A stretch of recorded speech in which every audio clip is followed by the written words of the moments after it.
देखो बच्चों, पिछले वीडियो में मैंने आपको आवेश के गुण धर्म बताए थे। आपको 7 गुण धर्म बता दिए थे। 2 गुण धर्म और हैं। नंबर 8 है आवेश क्वांटिक अर्थ होता है।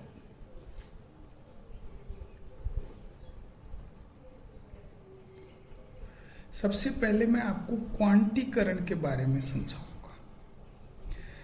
कोई भी राशि होती है ना, एक उसका मान होता है सतत मान। जैसे कोई सपोज एक राशि है, माना उसका मान 1 आ गया। अब 1 से आगे बढ़ोगे तो 1.1, 1.2 ऐसे बढ़ेगा। अगर घटाओगे तो 0.9, 0.8 ऐसे। ये सतत परिवर्तन कहलाता है। एक होता है विविक्त मान। इसका मतलब होता है न्यूनतम मान का पूर्ण गुणज।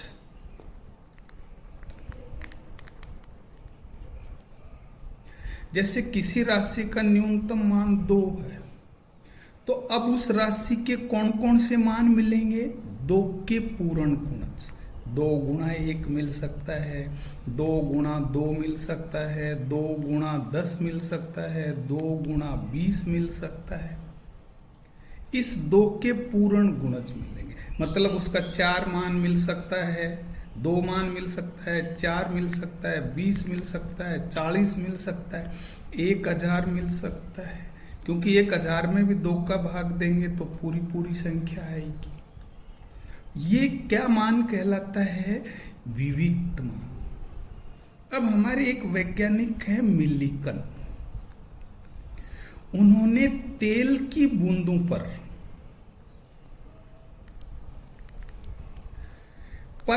आवेश का मान ज्ञात किया। तो उन्होंने देखा कि उन बूंदों पर जो आवेश है, अलग अलग बूंद पे ज्ञात किया उन्होंने। 1 पर, फिर 2 पर, फिर 3 पर, ऐसे सब पे ज्ञात किया। तो उन्होंने क्या देखा कि इन सब मानों में यदि 1.6 का भाग देते हैं, इसमें भी, इसके आवेश में भी, इसके में, तो यहां पूरी संख्या बचती है।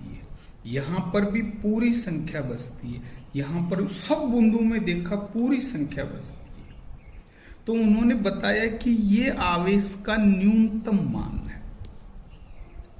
आप किसी भी वस्तु को आवेश दोगे तो ये न्यूनतम मान उसमें रहेगा या इसके पूर्ण गुणज के रूप में मिलेगा। ये जो न्यूनतम मान होता है, इसे उस राशि का क्वांटम कहते हैं। जैसे मैं कहूं आवेश का क्वांटम कितना है? 1.6 कूलम।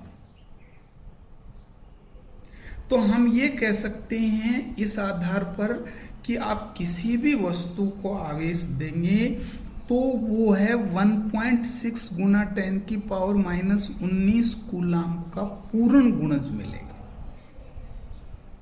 इस व्यवहार को हम आवेश का क्वांटीकरण व्यवहार या आवेश का क्वांटीकृत कहते हैं। हम इसको अगर गणित के सूत्र रूप में लिखें तो हम इसको यूं लिखेंगे सर, ये वस्तु पर आवेश है, ये n बराबर है ना पूर्ण संख्या है। ये पॉइंट में नहीं हो सकती, नहीं तो अपूर्ण हो जाएगी। और E बराबर कितना है? 1.6 कूलम। ये आवेश का न्यूनतम मान है। इसको हम आवेश का क्या कहते हैं? क्वांटम। ये प्लस माइनस तो बेटा अगर वो वस्तु ऋणावेशित होती है तो यहाँ माइनस लगा देंगे, इलेक्ट्रॉन खोएगी तो यहाँ पर क्या लगा देंगे सर? प्लस लगा देंगे। अब ये जो आवेश है ये एक्चुअल में यहाँ परिमाण है। अगर हम इसको प्लस रखेंगे तो हम यूं भी बोल सकते हैं प्रोटॉन का आवेश, माइनस रखेंगे तो हम बोलेंगे इलेक्ट्रॉन का आवेश। तो मैं यूं भी कह सकता हूं कि किसी भी वस्तु पर आवेश है ना, इलेक्ट्रॉन या प्रोटॉन के आवेश का पूर्ण गुणज होता है। इसे आवेश का क्या कहते हैं? क्वांटीकरण कहते हैं। नेक्स्ट है नंबर 9, आवेश संरक्षित रहता है। संरक्षित का मतलब होता है समान रहना, अचर रहना।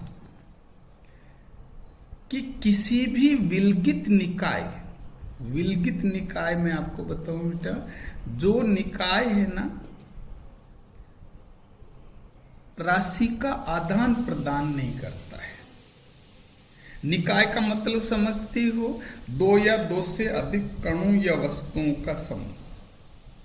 तो अगर कोई दो या दो से अधिक वस्तुओं का समूह है तो उसका कुल आवेश है ना सदैव नियत रहता है, अगर वो किसी दूसरी से क्रिया नहीं करती।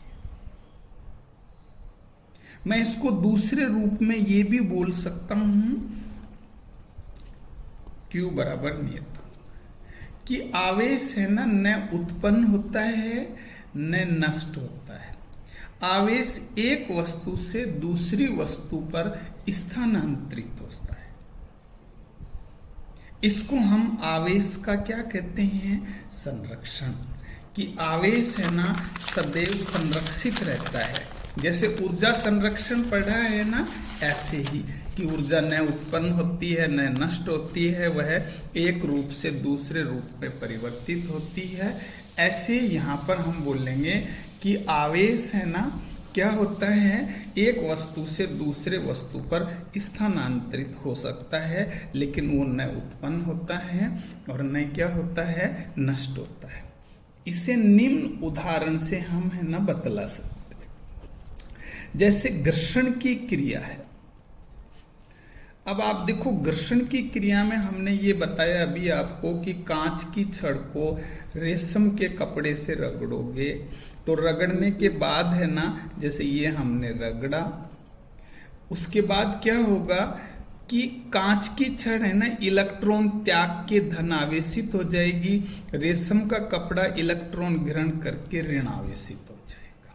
ये 2+ का मतलब है इसने 2 इलेक्ट्रॉन त्याग दिए, देन इस पर 2 प्रोटॉन ज्यादा हो गए, इसका आवेश 2e। इसका मतलब है 2 इलेक्ट्रॉन ग्रहण कर लिए, इसका -2e। ये पहले इन दोनों का आवेश क्या था? 0।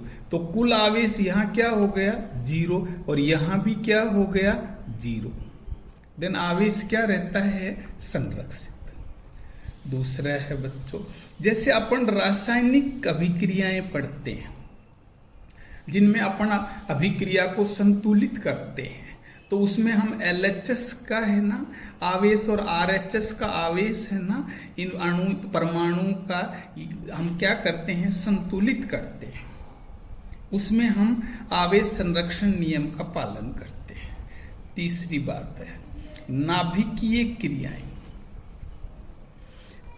नाभिकीय विखंडन की क्रिया है। जैसे मैं आपको एक क्रिया सिखाऊं, 92U238, ये यूरेनियम की एक नाभिक है। जब ये टूटती है तो ये 2 में टूटती है। ये थोरियम 90 थोरियम 234 और ये एक हीलियम की नाभिक इससे निकलती है जिसका नाम होता है अल्फा। ये एक नाभिकीय अभिक्रिया है, इसमें आवेश है ना संरक्षित रहता है, ये हम समझा रहे हैं। ये क्या है? प्रोटॉनों की संख्या होती है नाभिक में। तो यहाँ कितना आवेश है? 92 प्रोटॉन है, एक प्रोटॉन का माना E है। इधर कितने प्रोटॉन हैं? 90 हैं। तो 90 का मतलब यहाँ 90E है। यहाँ 2 प्रोटॉन का मतलब 2E है। टोटल जोड़ोगे कितने हैं? 92E। अभिक्रिया से पहले भी 92 प्रोटॉन के बराबर आवेश है, अभिक्रिया के बाद भी 92 प्रोटॉन के बराबर आवेश है।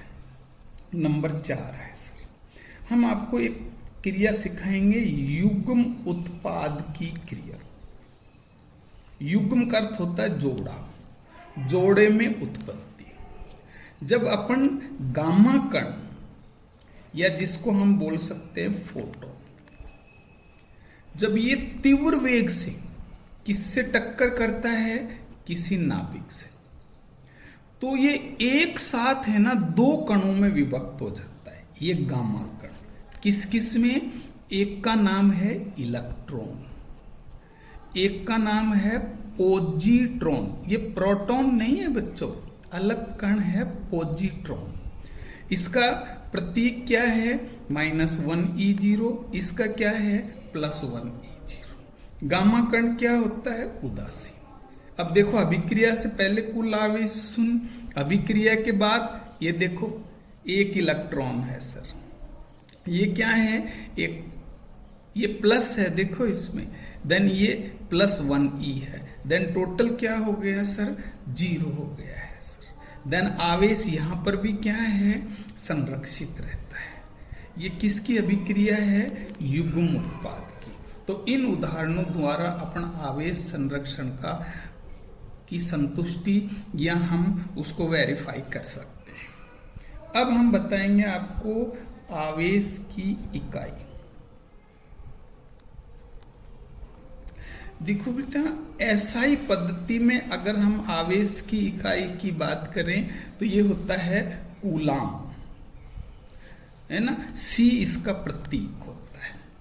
दूसरा सीजीएस पद्धति में अगर हम बात करें तो ये इसका होता है स्टेट कूलाम, इसको बोलते हैं 1 ESU। 1 ESU बराबर होता है 1.3 × 10⁻9 कूलाम। एक अन्य मात्रक होता है बच्चों फैराडे, ये होता है 96,500 कूलाम के बराबर।